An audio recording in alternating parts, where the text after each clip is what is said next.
Hello and welcome to episode 29 of the Harry Potter painting series. In this one you can see we're doing Mr. Crabbe. So without further ado, let's get into it. Okay, Mr. Crabbe.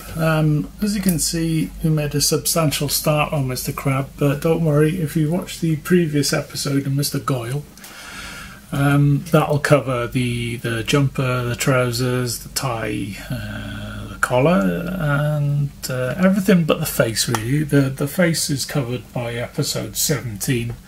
I just followed exactly the same process on that. If you have a look at it, you'll see we do Lucius Malfoy's face on that one. Same colours exactly, same process, highlight the same areas. So, Mr. Crabbe has the dubious honour of being the first one who has his cape painted.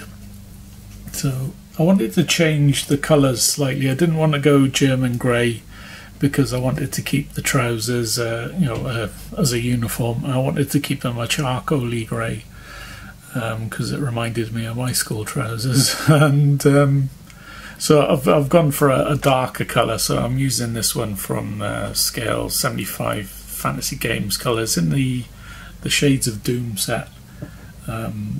It's one of my favourite sets from scale 75 because some of the colours in there are amazing. So we're using that for the cape. So I've done one coat, and you don't have to thin this paint so much as the Citadel stuff. So it's not even 50-50 paint and water. It's it's a bit less than that. So and it's gone on quite nicely. The coverage is quite good. I think I might do another coat just to get a nice opaque colour going there. So I'll do that, and then we'll. Oh, the only other thing I've done is like a pale blue grey for the pie that he's got there. I'm gonna do like a nice light brown on top there. So we'll cover that one in this one. But the main focus of this episode is going to be the capes, and obviously he's in Slytherin, so we're going to have a nice green border on it as well. So we'll come back in a minute. Okay, so I've gone with the green lining using Merm green from the Shades of Doom set, and I've done the inside of the cloak with it, and I've done like a 2 to 3 mil border on the cape as well, just to make it look nice really. So I'm going to start highlighting that, but I'm going to use a mix of the Merm green and the Sherwood green, and I'll just pick out the edges now. Let's check it's thin enough. Okay, and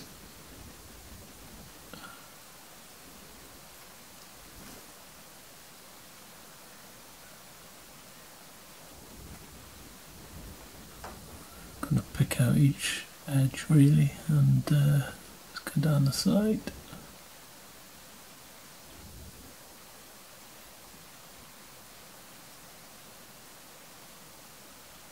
I'll build this up over a couple of layers just to get a bit of contrast there.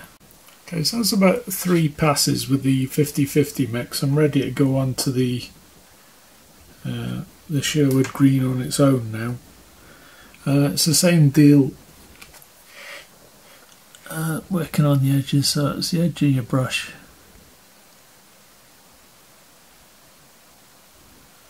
Just catching the edge of the cloth.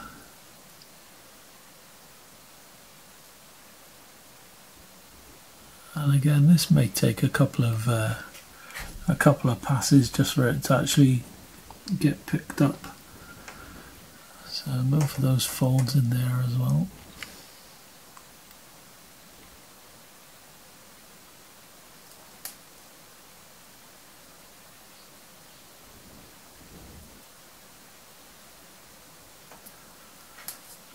And I'll give that a couple of passes and then come back. I've actually gone a shade lighter now by adding a little bit of autumn green into it, or if you want to add some yellow. I've done one coat already. Let's do a second pass now. Just the strengthen highlights where you think the light will catch it more. Just on the edges really. And up there. And I think we're done then. No. Okay, time to make a start on the cloak. I'm going to use another scale 75 one from the Shades of Doom set. We've used that for the base coat. And this is pretty close to it, but it's got a lot of green in it, so it's Riyeh grey. And this is the stuff that I use for when I want to do black without using black. And it works quite well, but I've thinned it down so it looks, on the palette it's moving about, it looks quite like a glaze really, but I'd say it's only 50% paint, 50% water, but you know, as I said, these paints don't need that much thinning.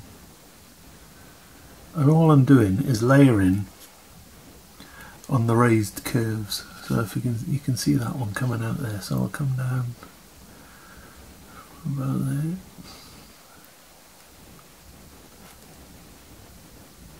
there. I don't want an overly green cloak because they've got to be similar to the other students from different houses, haven't they? So we'll see what it dries like and then take it from there. So same, picking up folds and creases.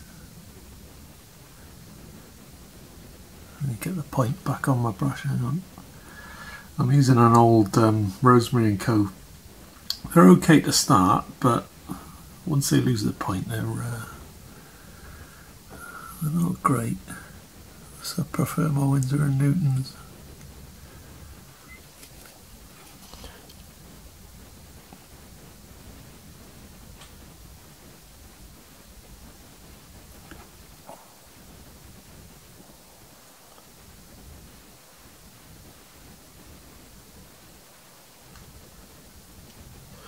Okay, I'll carry on. Right, so there's the first pass. So I'm liking it. It's I know it's under harsh lights now. It'll, when I take it away and show, you know, and do the pictures later, it'll be a lot more subtle. So yeah, I'm liking that so far.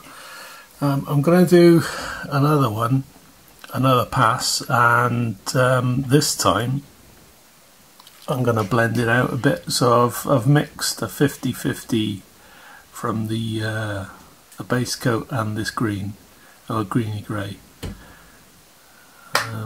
Same consistency as well. So I'm going to go with the light colour first. So I'm going to do this middle bit here, or this part of the cloak here. So I'm staying within the area that I've already painted. If you see it slightly lighter, and then I haven't even bothered cleaning my brush. I've gone straight to the 50-50 mix, and I'm going to get it from where I just painted into the shadow area as well. And I may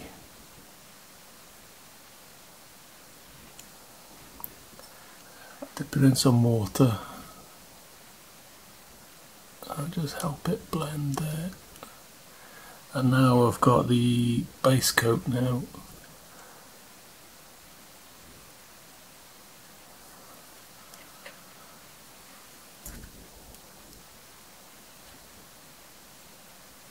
I made a mistake there. I'll come into that bit.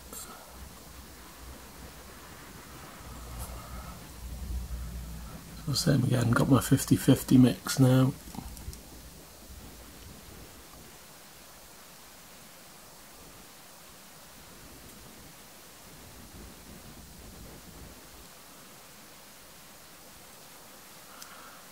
And base coat. Because these colours are so close together, you don't have to clean your brush, it's great.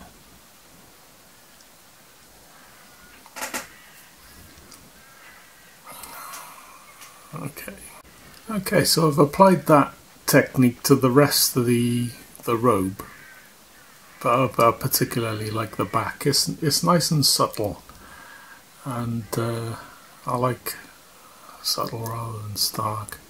As I say, on the hood part, you know, the raised areas there, that was the Riyeh grey on its own, and then the base coat was just put in underneath, so you can see it a bit better there, I think. So I think I'll get on with doing the pie now. Okay, so I've got Citadel's Tau Light Ochre, and I was going to do the top bit of the pie. The casing is going to be in metal because I like Mr. Kipling's apple pie, so I'm thinking he's maybe an apple pie man.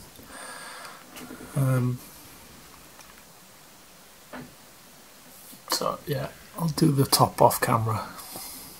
So I did the foil part off camera as well. I used Vallejo steel. You might want, if you're using GW paints, it was probably a mix of Iron Breaker and Runefang steel, so it's light but not too light and not too dark, obviously, because it is aluminium.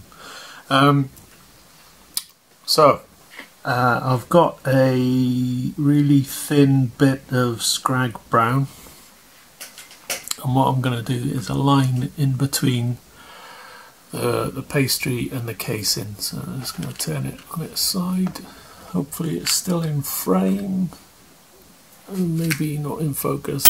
Okay, apologies for the funny angle. I've done the casing off camera. I used Vallejo's steel. If you wanted to use GW stuff, it's probably nearer to Runefang steel rather than Iron Breaker, maybe a 50-50 mix. I've got some scrag brown now, and I'm going to try and put a line in between. I can't get to it with the camera in the way. I'm going to put a line in between the pastry and the casing, so I'll come back on it. Okay, so just a thin line in between the pastry and the casing. What I've done now, I've added I'll put some of the scrag brown on top of the pie as well, just to get a dark patch. But what I'm going to do is highlight now with a little bit of Ushabti bone and scrag brown, and just get a few spots on the top there just to highlight it a bit. And I think he is done. So another relatively quick one. Hopefully when I do the stills and I put them on the Harry Potter Miniatures Adventure Game Facebook group, you'll be able to see that the robes are more subtle than they look under the harsh light in here. So I'll get him on a base, and I'll do the wrap up. So yeah, it's looking good. I like that.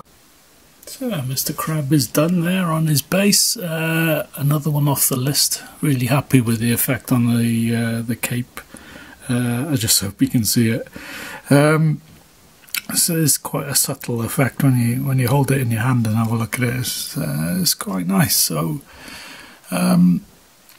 yeah, if you like the video, you know what I gotta do, and yeah, we'll see you in the next episode. Cheers.